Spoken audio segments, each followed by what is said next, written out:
In today's video, I'm going to teach you how to create custom header and footer in WordPress. We'll use the site editor, which lets you customize your theme's header and footer visually without touching code. If you're using a block theme, you're set. From your WordPress dashboard, open the editor and load the page or template you want to work with. This gives you a live view of your layout so you can edit the header and footer in context. Start with the header. Click directly on the header area to select it.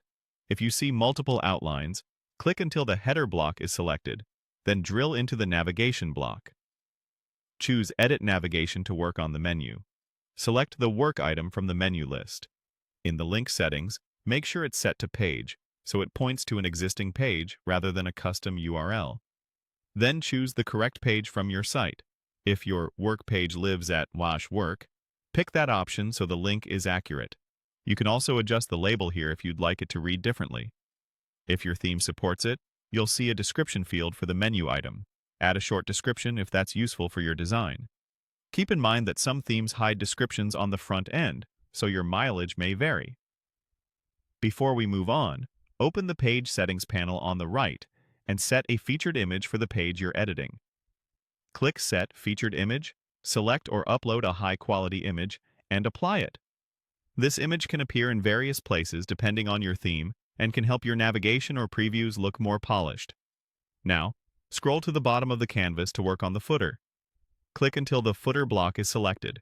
If your footer includes a navigation block, choose Edit Navigation there as well and confirm the links are correct.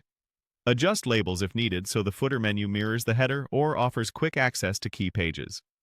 If your footer has text, like a copyright line, select that block and update it to match your brand and the current year. When you're happy with the header and footer, click Save in the top right.